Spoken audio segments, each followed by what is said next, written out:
आइए सुनिए, देखिए, समझिए सनातन सत्य।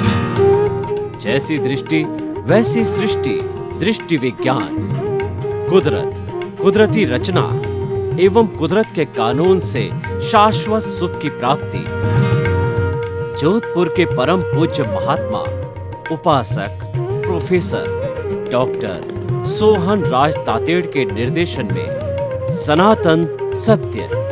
जैसी दृष्टि वैसी सृष्टि, दृष्टि विज्ञान।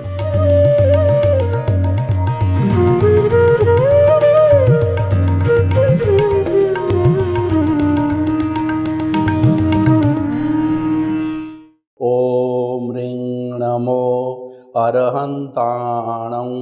ओम ह्रीं नमो सिद्धाणं। ओम ह्रीं नमो आयर्याणं। ओम ह्रीं नमो उवज्झायाणं। ओम ह्रीं नमो लोये सव्वसाहुणं।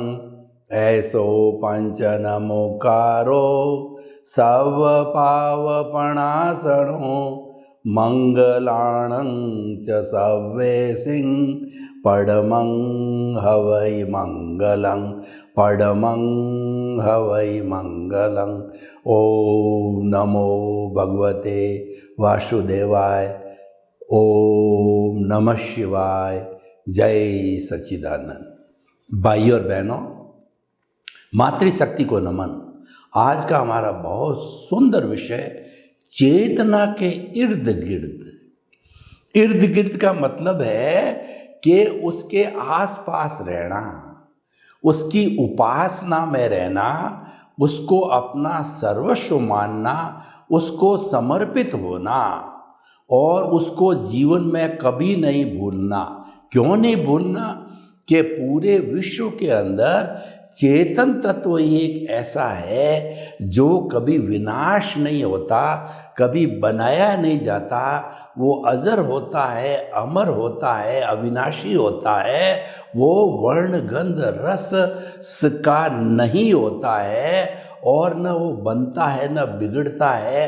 वो हमेशा मूल स्वरूप में एक सा ही रहता है। चेतना की आपको क्या क्या विशेषता बतावें? ये गुणों का पुंज है, इसके अंदर अवगुण है ही नहीं।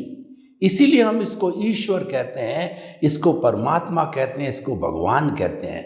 भगवान उसको कहा जाता है जो 100% गुणी होता है, जो 24 कैरेट का सोना होता है, जिसमें 1% भी मिलावट नहीं होती है। वह हमारा मूल शुद्ध आत्मा है और वही ईश्वर है। तो ये हर प्राणी के भीतर में विराजमान है, एक सा विराजमान है। घोड़ा, गधा, ऊंट, गाय, भैंस, बैल। आप भगवान जो देखिए, ब्रह्मा, विष्णु, महेश और 24 तीर्थंकर, भगवान महावीर, भगवान ऋषभ और सिमंदर स्वामी भगवान, जितने भी भगवान 33 करोड़ देवी देवता, सब में एक सा ही रहता है। तो आप प्रश्न करोगे कि एक सा कहाँ है? 84 लाख जीवा योनि उत्पत्ति स्थान है और इन आत्माओं की संख्या तो असंख्य है, अनंत है। फिर एक सा कैसा है?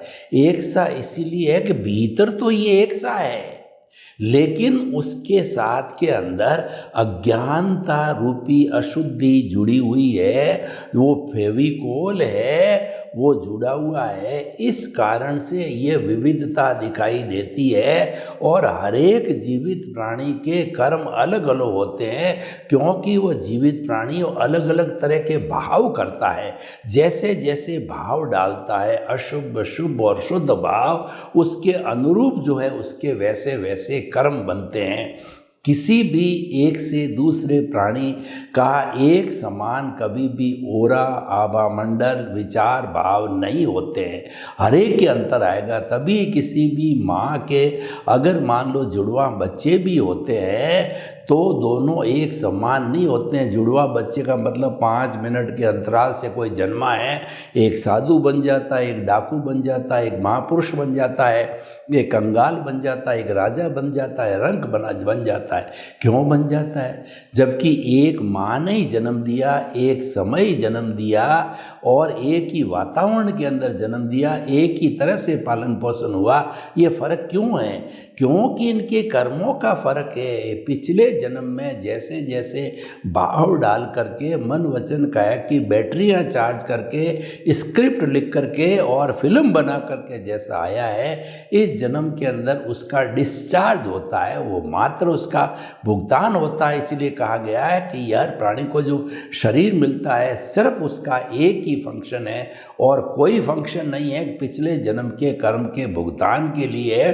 भुगतान डेबिट रूप में होता है, क्रेडिट रूप में होता है। कोई किसी को पे करना होता है, कोई उसको पे करता है, यानी कोई उसका सम्मान करेगा, कोई असम्मान करेगा, कोई गाली देगा, कोई उसकी पूजा करेगा और सत्कार करेगा, कोई लाभ पहुंचाएगा, कोई नुकसान पहुंचाएगा, कोई थप्पड़ मारेगा, कोई गले लगाएगा। ये क्यों होता है कि जैसा जैसा पूर्व जन्म में हम करके आते हैं तो वो करते ही जो हमारा आयुष्य समाप्त हो जाता है तो हमारी वो पिछले जन्म की आंसर शीट कुदरत के हाथ में चली जाती है।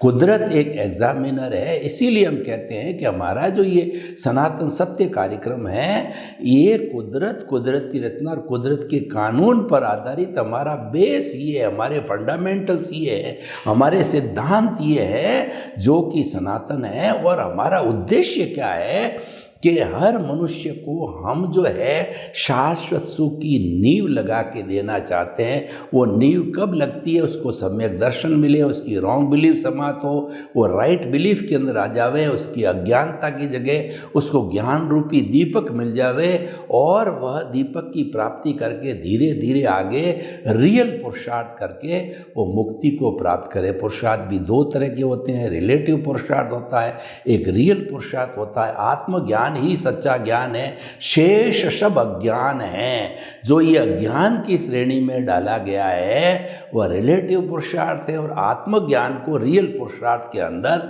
डाला गया है। रिलेटिव पुरुषार्थ के अंदर दो तरह की बात होती है। संसार के अंदर हर व्यक्ति कहता है आज पुरुषार्थ का डंका बज रहा है, जहाँ भी बात करो तो लोग कहते हैं पुरुषार्थ करो, पुरुषार्थ करो। कोई फेल हो गया तो तूने पुरुषार्थ नहीं किया, कोई जो है करोड़पति न बन पाया तो तुमने पुरुषार्थ नहीं किया, कोई जो इलेक्शन में जीता नहीं तो तुमने पूरा पुरुषार्थ नहीं किया, जीत गया तो तुमने अच्छा पुरुषार्थ किया, कोई कॉम्पिटिटिव एग्जामिनेशन में पास हो गया बहुत अच्छा पुरुषार्थ किया, और जिसने जो है कंपटीशन के अंदर जो भाग लेके वो नहीं पास हुआ तो तूने पुरुषार्थ नहीं किया। तो ये पुरुषार्थ का डंका पूरे जीवन भर आप सुनते रहोगे। अब क्वेश्चन ये है कि पुरुषार्थ के दो विभाग है, रियल पुरुषार्थ और रिलेटिव पुरुषार्थ। ये समझना चाहिए।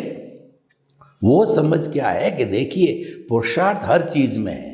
पुरुषार्थ के बिना मैं बोल नहीं सकता, पुरुषार्थ के बिना ये अंगुली हिल नहीं सकती, पुरुषार्थ के बिना पंखा भी नहीं चलता है, पुरुषार्थ के बिना मकान भी नहीं बनता है, पुरुषार्थ के बिना कमाया भी नहीं जाता। हर चीज़ में पुरुषार्थ हम मानते हैं, हम पुरुषार्थ का खंडन नहीं करते हैं, ताकि कि आप ये न कहने बैठो साहब कि आप तो पुरुषार्थ की बात नहीं करते, हमको पंगु बना रहे हैं। हम पंगु बनाने की बात नहीं करते हैं।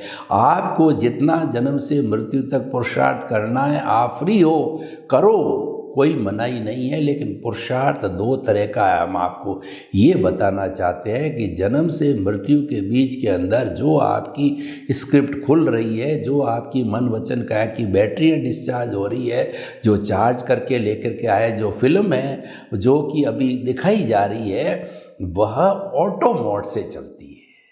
हमारा एक ही कहना है सनातन सत्य में कि जो डिस्चार्ज मन से वचन, मतलब मन वचन काया तथा उससे जुड़ी हुई हर अवस्था मात्र कुदरती रचना है।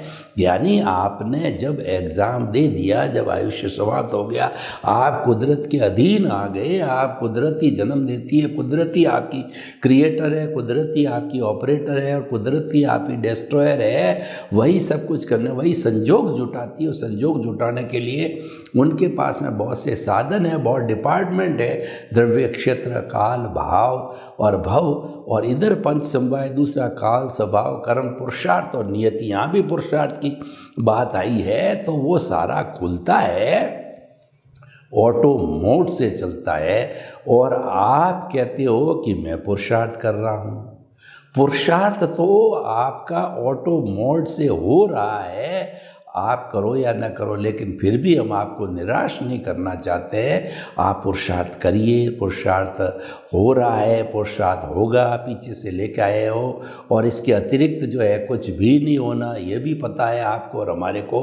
पर ये सारा जो है अच्छा हो रहा है या बुरा हो रहा है, ये रिलेटिव पुरुषार्थ की श्रेणी के अंदर आता है। आपने परोपकार किया वो भी रिलेटिव पुरुषार्थ है, और आपने किसी को कष्ट दिया वो भी रिलेटिव पुरुषार्थ है।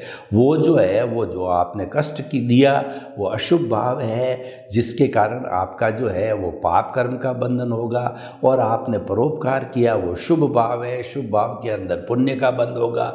अगले जन्म के अंदर आपको पुण्य है तो सुख मिलेगा, पाप है तो दुख मिलेगा। तो ये उसका, ये जो है एक चेन है। पुण्य और पाप क्या है, ये घुमाने वाली चेन है, और ये भी संसार है। पुण्य और पाप सोने की बेड़ी है, दोनों बेड़ियों को काटना पड़ता है। दो तरह के कैदी, एक बहुत बड़ा वीआईपी है, कुबेरपति है, तो उसको नज़रबंद किया जाता है, आलीशान मकान के अंदर सोने की बेड़ी लगा करके बिठा दिया जाता है, उसकी सुविधा होती है। और एक बेचारा, वो गांव का बेचारा बहुत अबोध व्यक्ति होता है, उसको लोहे की बेड़ी करके और उसको जेल के अंदर डाल दिया जाता है, और वही जो है घट्टी पिसवाई जाती है, खड्डे खुदवाए जाते हैं, और उसको जो है रोटी जली भुनी दी जाती है, जबकि वह ऐश करने वाला ऐश करता। लेकिन दोनों कैदी है, कैदी की डेफिनेशन दोनों की एक सी है, दोनों कैदी। इसका अर्थ क्या है, पुण्य और पाप संसार को बढ़ाने वाले हैं। इन दोनों बेड़ियों को हम काटेंगे जब मुक्ति मिलेगी। हम आपको इससे परे की बात करते हैं। आज का जो हमारा दृष्टिकोण है वो चेतना के इर्द गिर्द। इसका अर्थ क्या है, वो शुद्ध भाव, यानी 24 आवर्स आपका ध्यान है, चेतना में रहना चाहिए। कैसे रहना चाहिए, मैं आपको 2-3 एग्जाम्पल दूं तो आपके समझ में आ जाएगा। एक राजा ने किसी व्यक्ति को दंड दिया, मृत्यु दंड दिया, और उसको जो है ये कहा कि तुम्हारी मृत्यु फला फला। उसने गुहार की, उसने दया की भीख मांगी, तो राजा ने कहा एक काम करो, मैं तेल का पूरा भरा हुआ कटोरा तुम्हारे को देता हूँ, और तुम फुटपाथ पर चलते चलते इस स्थान से जो है 300 मीटर दूरी पर मंदिर है, वहाँ जाकर इस तेल के कटोरे को एक बूंद भी नहीं गिरे, जो सावधानी पूर्वक रख के आ जाओगे तो तुम्हारी जो है, ये जो कहना चाहिए तुम्हारी आत्महत्या कहनी चाहिए, या कहनी चाहिए तुम्हारी फांसी टल जाएगी। उसने कहा अच्छी बात है, ये मैं पुरुषार्थ कर लेता हूँ। एक जो है सिपाही को साथ में लगा दिया। अब वो क्या है कि वो उस कटोरे से उसका ध्यान कहीं भी इधर उधर नहीं गया 300 मीटर पर, और वह बड़ा उसमें एकाग्रता तल्लीनता के साथ रहा। एक बूंद गिरने नहीं चाहिए, गिर गई तो मुझे फांसी लग जाएगी, और उसने जागरूकता पूर्व उस कटोरे को वहाँ रख दिया। एक बूंद नहीं गिरी और उसकी फांसी की सज़ा टल गई। उसी तरीके से आज का हमारा एपिसोड है कि आप जन्म से मृत्यु तक कुछ भी पुरुषार्थ करो, बाल बच्चों को पालो पोसो, धनपति बनो, कुबेरपति बनो, नेता बनो, जितना भी तुम्हारा पुण्योदय है वो ऑटो मोड से अपने आप होता रहेगा। और तुम समझते हो कि मैं पुरुषार्थ करके राजनेता बना, मान लिया, आपका वो पुरुषार्थ है, पर वो जो वो रिलेटिव पुरुषार्थ है। रियल पुरुषार्थ क्या हो, चेतना के इर्द गिर्द रहने वाला दृष्टि विज्ञान कहलाता है, ज्ञाता दृष्टा भेद विज्ञान कहलाता है, आत्म साक्षात्कार, और वह जो है स्व परीक्षण और स्व निरीक्षण कहलाता है। वो कैसे होता है, वो राजा विदेह की तरह होते हैं। जो वेदांत के अंदर विदेह का अर्थ होता है कि इस देह में रहते हुए भी देह का भान नहीं होना, कि मैं तो मन वचन काया से मुक्त ऐसा शुद्ध आत्मा हूँ। मन वचन काया अपना काम कर रहा है ऑटो मोड से, वह सारा रियल पुरुषार्थ है, और वह चलता रहेगा। वो मैकेनिकल है, उसको मैकेनिकल आत्मा कहते हैं, उसको कहते हैं डिस्चार्ज प्रतिष्ठित आत्मा कहा जाता है, और वो ऑटो मोड से चलने वाला होता है। लेकिन जो वो राजा जनक इतने बड़े 6 खंड के राजा थे, मिथिला के राजा थे, चक्रवर्ती थे, लेकिन सब कुछ होने के बाद भी वो केंद्र में चेतना को रखते थे और वो देह में रहते हुए भी देह का भान नहीं था। वो अपने आप को मन वचन का ऐसे मुक्त मानते थे, अलग मानते थे, इस कारण से वो विदेह बने। तो इसलिए 2 उदाहरण हो गया और एक तीसरा उदाहरण मैं आपको और देना चाहता हूँ ताकि आपको ये क्लियर हो जावे कि रियल पुरुषार्थ क्या, रिलेटिव पुरुषार्थ क्या है। आत्मा के इर्द गिर्द रहना रियल पुरुषार्थ है और इसके अंदर जो पुण्य का बंध होता है वो मुक्ति के लायक और सहायक होता है। और मन वचन काया कि शुभ प्रवृत्ति, हम अशुभ प्रवृत्ति करोगे तो पाप का बंध होगा और शुभ प्रवृत्ति करोगे तो मन वचन काया कि शुभ प्रवृत्ति के साथ हमारे पुण्य का बंध होता है। और वो पुण्य कैसा है, वो हमको अच्छी गति, मनुष्य गति या देव गति में घुमाने वाला होगा। जब घुमाने वाला हो गया तो वो संसार है। लेकिन मोक्ष के लायक सहायक अगर आपका पुण्य है वो तो मुक्ति में ले जाएगा, वो प्रज्ञा के अकाउंट में आता है।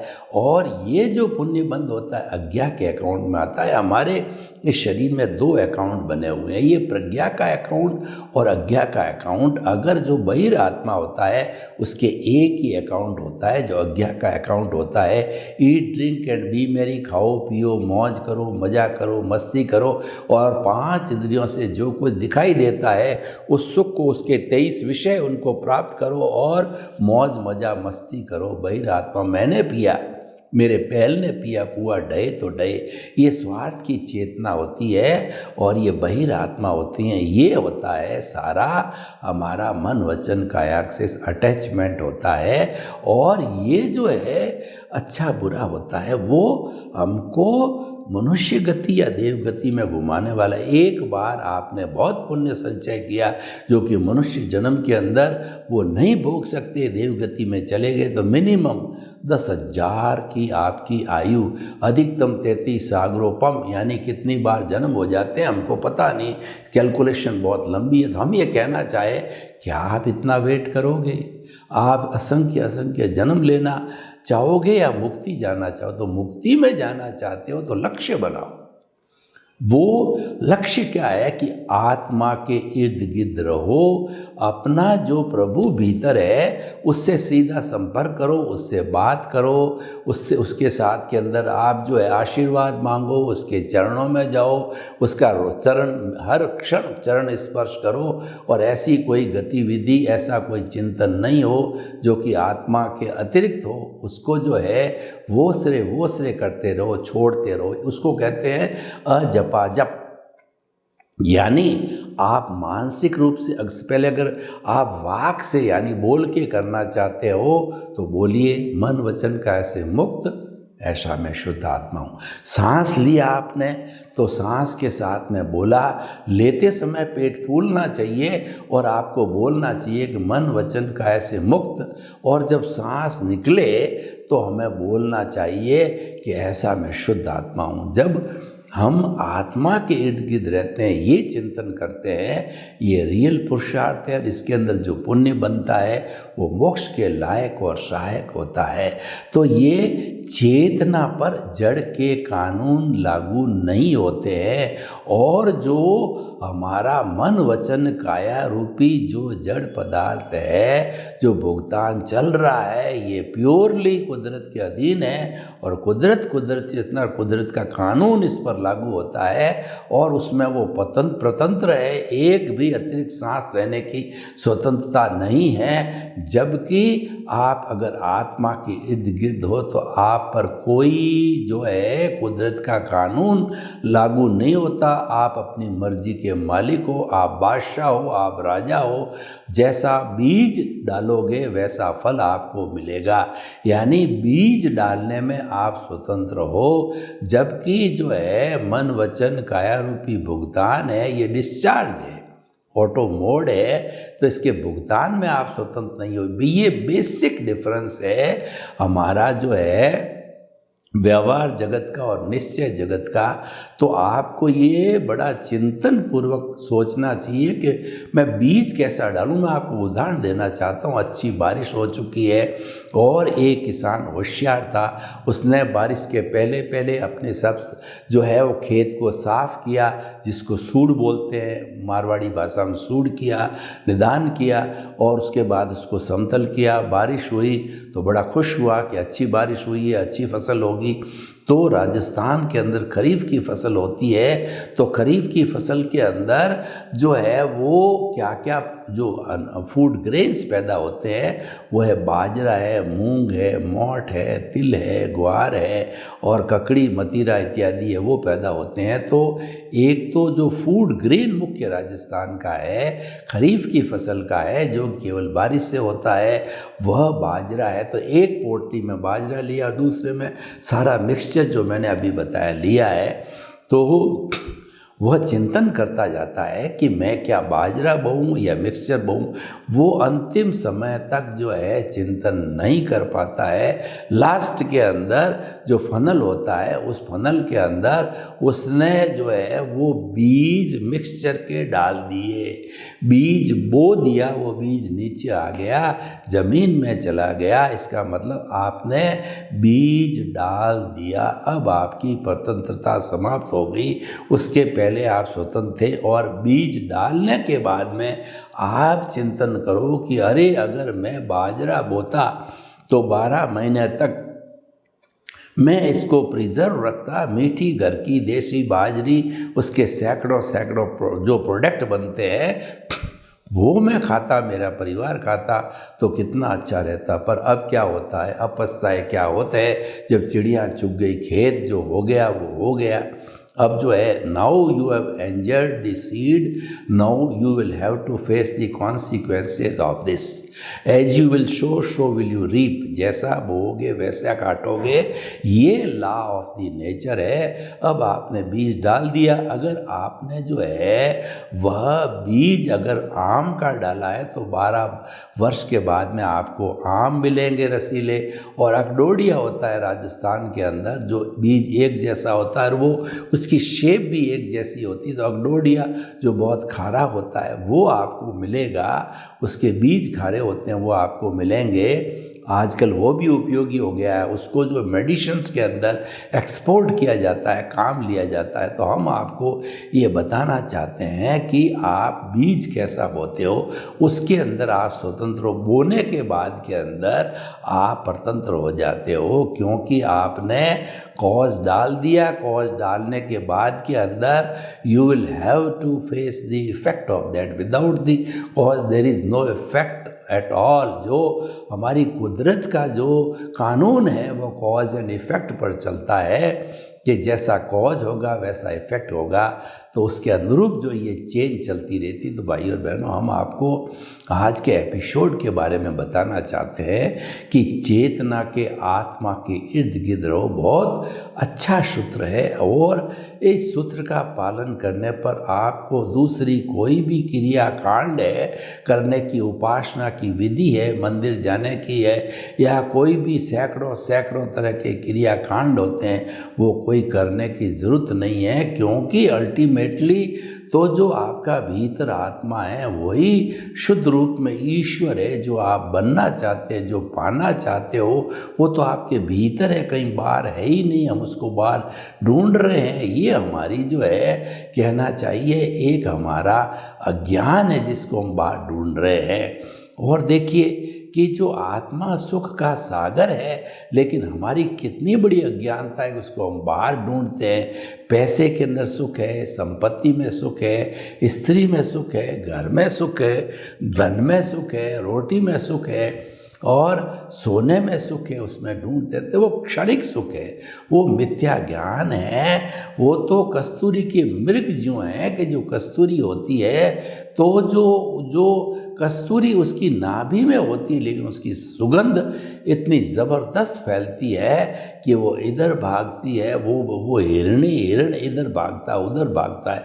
कहाँ से आ रही है? फिर उसको कोई ज्ञानी पुरुष मिलता है, कहता है ये तो तेरे जो है नाभि के अंदर ही तब उसको ज्ञान होता है। तो हमको सद्ज्ञानी पुरुष कहते हैं तुम बाहर ढूंढते हो, बाहर तो है ही नहीं, ये बाहर तो मृग तृष्णा है, ये तो आत्मा का लक्षण है, ये इसके भीतर रहता है। ये तो सुख और दुख काल्पनिक। मैं आपको एक उदाहरण देना चाहता हूँ कि हम मंदिर में भगवान के दर्शन करने के लिए बाहर आते हैं तो बाहर बहुत से भिखारी बैठे रहते हैं। एक भिखारी को जो हम बाहर आए तो 10 रुपये का नोट किया, भिखारी बहुत प्रसन्न हुआ कि ये बड़े सेठ जी आए हैं, बड़ा व्यक्ति आया है जिसने मुझे 10 रुपये जो डोनेट किए, कोई मुझे 1 रुपये से अधिक देता ही नहीं है।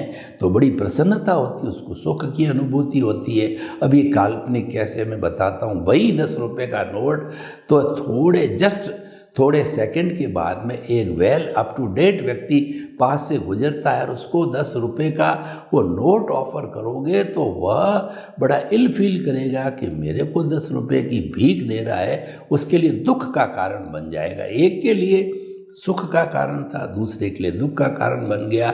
और कोई व्यक्ति स्वस्थ व्यक्ति तो उसको हलवा बहुत अच्छा लगता है, पच जाता है, और किसी को डायबिटीज़ है तो वो छोड़ना पड़ता है। ये काल्पनिक चीज़ है। तो हम कहना चाहते हैं कि अगर शाश्वत सुख को प्राप्त करना है तो आत्मा के इर्द गिर्द रहो। सर्वे भवन्तु सुखिनः सर्वे सन्तु निरामया। लोक के सब जीवों को सुख मिले, शांति मिले, आनंद मिले, प्रेम मिले, सौहार्द मिले, और सब हम मिल कर के स्वर्ग को धरा पर उतार लाएं, बड़ी प्रेम से जीवन यापन करें। आपके प्रति मंगल भावना। ओम हर।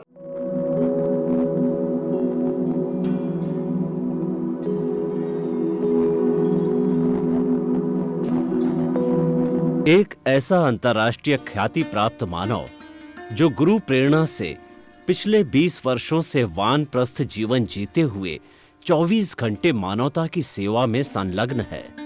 एक ऐसा मानव जो अभी राष्ट्रीय, अंतर्राष्ट्रीय टीवी चैनलों पर 7,500 एपिसोड के माध्यम से सनातन सत्य, आत्मविज्ञान एवं पुनरुत्थान, व्यवहार एवं निश्चय जगत के जीवनोपयोगी विषयों पर हृदय स्पर्शी प्रवचन कर चुका है। उस मानव का नाम है महात्मा उपासक प्रोफेसर डॉक्टर सोहन राज तातेड़। प्रोफेसर तातेड़ द्वारा योग, दर्शन, शिक्षा विषयों पर रचित पीएचडी स्तर के 250 शोध ग्रंथ भारत के 100 प्रतिष्ठित विश्वविद्यालयों में शोधार्थी पढ़ रहे हैं तथा वे सभी शोध ग्रंथ वहां की सेंट्रल लाइब्रेरियों में उपलब्ध हैं। महात्मा सोहन राज ने अभी तक हजारों स्कूलों, कॉलेजों, विश्वविद्यालयों एवं संस्थाओं में सेमिनार, वर्कशॉप, कैंप लगाकर लाखों विद्यार्थियों को योग, दर्शन, शिक्षा का प्रशिक्षण देकर उन्हें सुसंस्कारित किया। डॉक्टर तातेड़ ने भारतीय संस्कृति उत्थान के 4000 से अधिक समसामयिक विषयों पर आर्टिकल लिखकर ऑनलाइन जर्नल, पत्रिकाओं, वेबसाइट्स पर प्रकाशित किया, जिसका उपयोग लाखों पाठक कर रहे हैं। उपासक तातेड़ के 5000 से अधिक आज का सुविचार, आज का शुभ संदेश, आज का मंगल भावना योग आदि चिंतन websites, Twitter, blogger, Facebook, YouTube माध्यमों से लाखों लोग अपना जीवन निर्माण कर रहे हैं। मानवता के मसीहा ऐसे महामानव महात्मा सोहन राज तातेड़ के प्रोफाइल को अभी तक विश्व के 20 लाख दर्शक यूट्यूब पर, 12 लाख गूगल पर एवं लाखों दर्शक फेसबुक, ब्लॉगर, ट्विटर और इंस्टाग्राम पर देख चुके हैं।